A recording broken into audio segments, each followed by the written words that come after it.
journey deep into darkness. There will be no more stories after this one.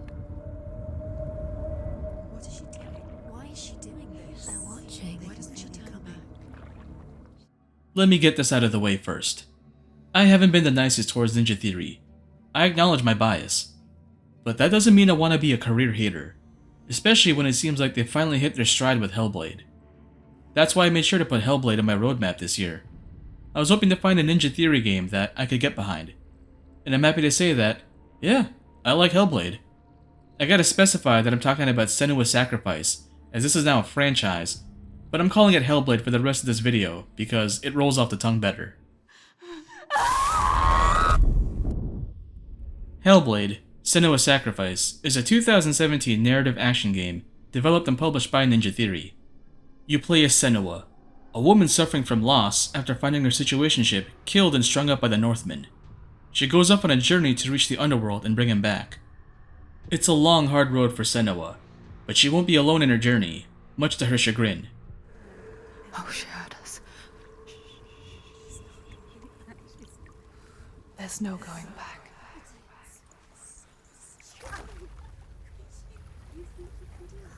Senua perceives the world like her mother did. She sees and hears things that others don't, and since we're in her headspace for the duration of the game, we'll be getting a front row seat to all the sights and sounds. Hellblade was pitched as an exploration of mental illness set during the Viking Age. Much like the movie The Fountain, the story operates on several layers.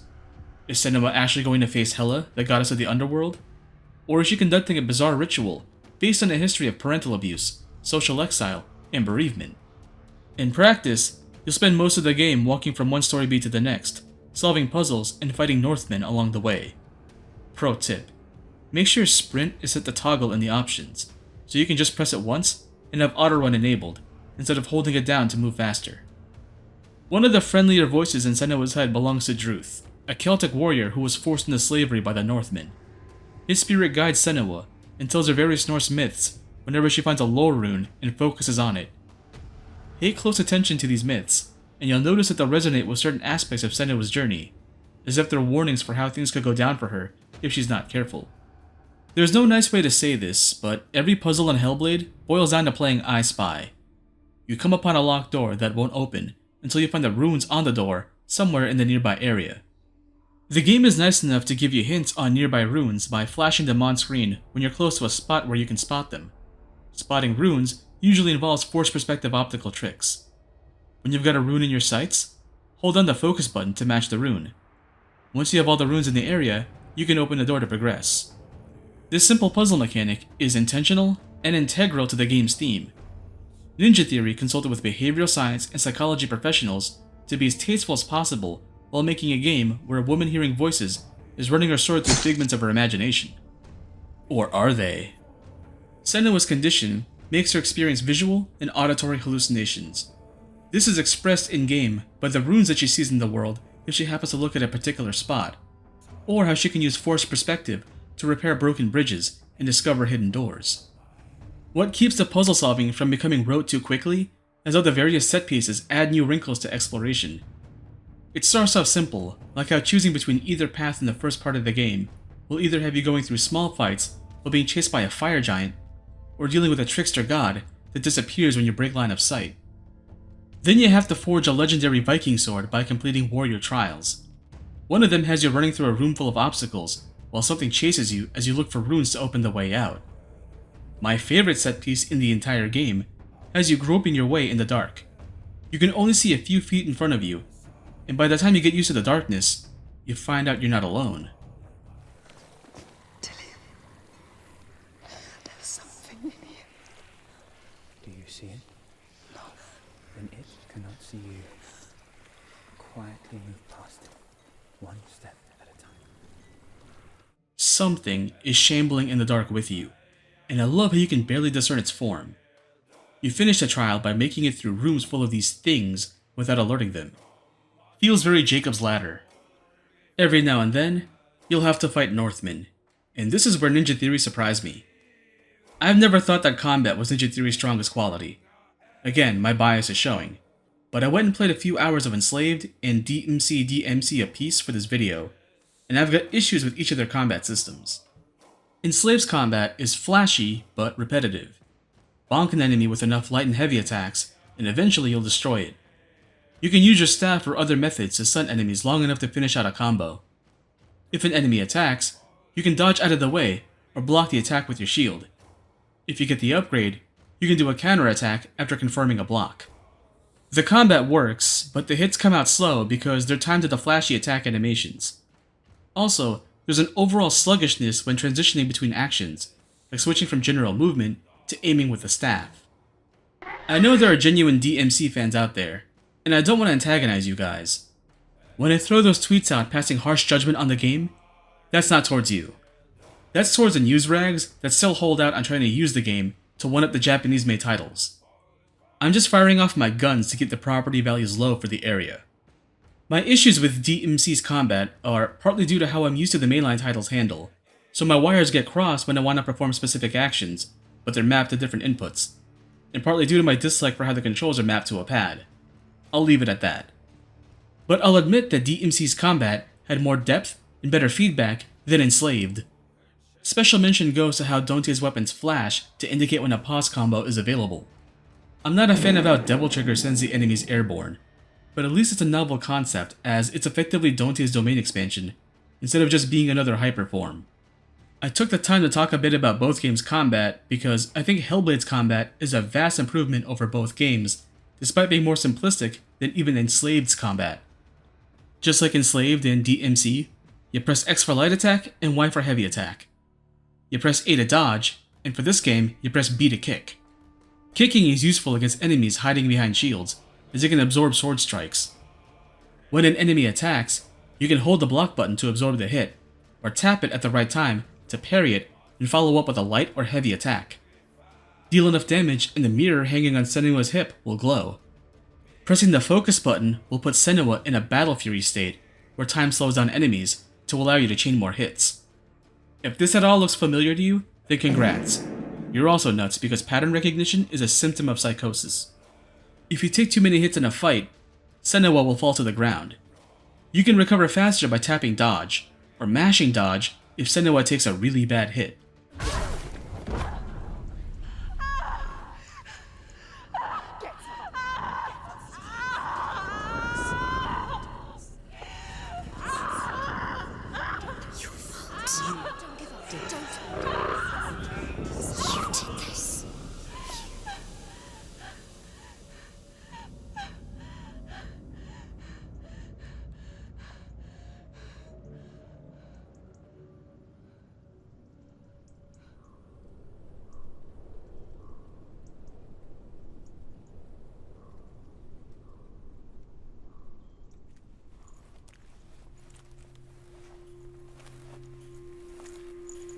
A vision of what's to come. Fall in battle, and you'll return to the last checkpoint, but now the rot on your sword arm will spread. The more you die, the further the rot spreads across Senua's arm. If it reaches her brain, she dies and the game deletes your save. This is one of those hooks that the game casts to catch attention, but I'm not so sure about its execution. I think it's meant to instill a sense of fear of permadeath, but I'm not sure how effective it is when the game is chapter select. I didn't test it out because I already assumed that games lie to you. Nier Automata always put up a prompt warning you that it doesn't autosave, but I've seen the game autosave right before I confront an endgame boss. I don't think there's much to the rot besides making sure that you care that Senua completes her journey. I should dislike this game on principle, but I don't. Peel back the mysticism in the cinematic visuals, and the gameplay is not unlike Devil's Hunt, The Order 1886, or even The Chant. You move around spaces that are more environments than levels, pick up collectibles, and occasionally fight enemies. You can't swing your weapon outside of combat, and that's usually enough for me to write a game off. But despite all that, this game works for me. The story's compelling. It's also blunt and repeats itself and full of talking head chatter, but that's exactly what I expect from a game featuring a mentally ill person in what's effectively Dad of War by A24. No joke, you're carrying your dead boyfriend's head on your hip, just like Kratos carries Mimir. Really, Sam? Your buttocks?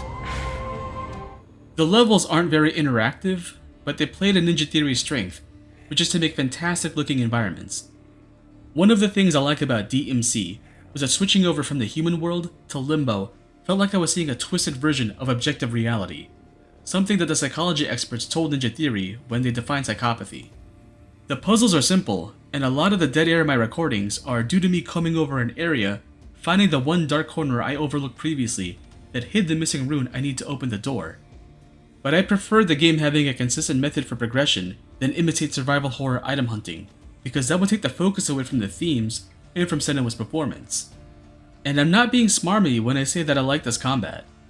Some enemies have strong attacks that can break your guard, but I noticed that, once I get the sword upgrade, I could parry those unblockables if my timing was perfect. I had some initial complaints about how Senua's movement becomes glacial during combat, and dodging only moves her a few feet in either direction, but it turns out that you can hold down the run button to close in on enemies that are out of your reach and do running attacks. And this is a much better implementation of Dante's Devil Trigger. You can hold up to 3 charges with your mirror, and the more charges you have, the longer you'll be in the state when you proc it. I don't have any complaints for the game per se, so much as I do things that prevent me from wholeheartedly drinking to memes Kool-Aid.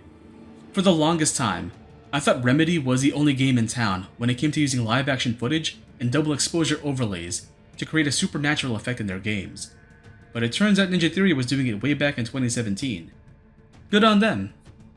But as I played through Enslaved for B-roll, I realized what the basis was for that visual technique.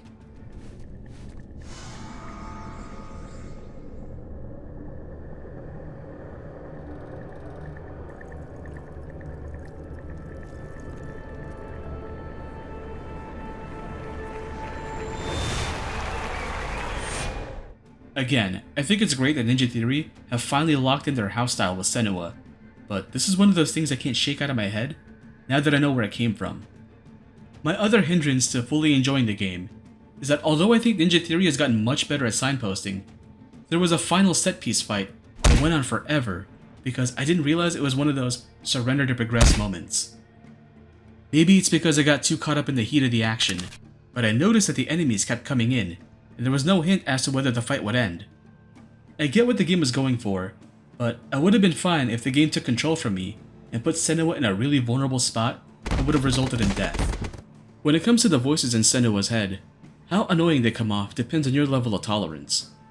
For me, I'm fine with them as the entire premise of the game is that Senua has mental illness. That gives me more than enough justification for why she hears voices in her head. She can't control them, she can only learn to live with them. We don't want to die. I don't want to die. Senua, Stop. Senua, Turn back. Stop. Stop her. Stop her. Why won't she stop to die? She won't stop. Stop. Stop.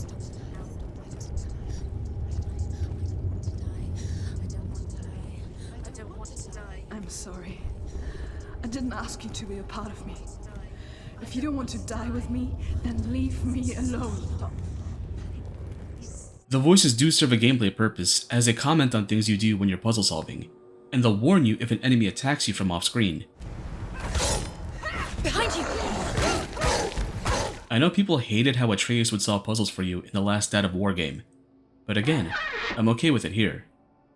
It's weird how I can say that we finally have a game about someone hearing voices in their head that doesn't suck the way the Deadpool game does. Any ideas? Think, think, think. Wait, do that again. Do what? That. Oh, we can use our bubbles to jump across. Well, isn't that handy? An interesting thing to note in the options is that adjusting the difficulty only affects combat. By default, it's set to auto, which I assume means the game has adapted difficulty, but I kept it on normal and had a decent time. The game doesn't tie achievements to difficulty, so you can rest easy if you want to plat the game, but don't care for the combat.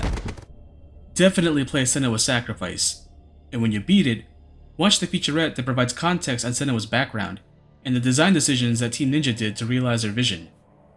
Tamim's a good guy when he doesn't come off as hostile to my comfort character. Shoutouts to Melina Jurgens as well. She was initially a producer for the game, but she also worked as a subject for the motion capture tests when they were in pre-production. Eventually, she became Senua's face, voice, and motion actor, and it's just as much her character as it is Tamim's. My favorite thing about her is how she went to the Game Awards in her mocap suit and accepted her award in it. I didn't have anywhere else to bring this up, but one of the more striking images to me from the behind-the-scenes footage is that the voice actors had to move around an ASMR mic to simulate the talking head effect of Psychosis. Like, that's such a theater kid thing to do, but it's also endearing to me, just as it is to see the live-action actors in their costumes putting on their performances behind a red matte screen. That's the word I'd use for Hellblade. Endearing. It's endearing to see a unique approach to storytelling gain traction and garner a sequel. It's endearing to see a studio whom I haven't vibed with over the years finally put out a game that I can easily get into. I like it. Simple as. My friend, go with her. This now will be your story to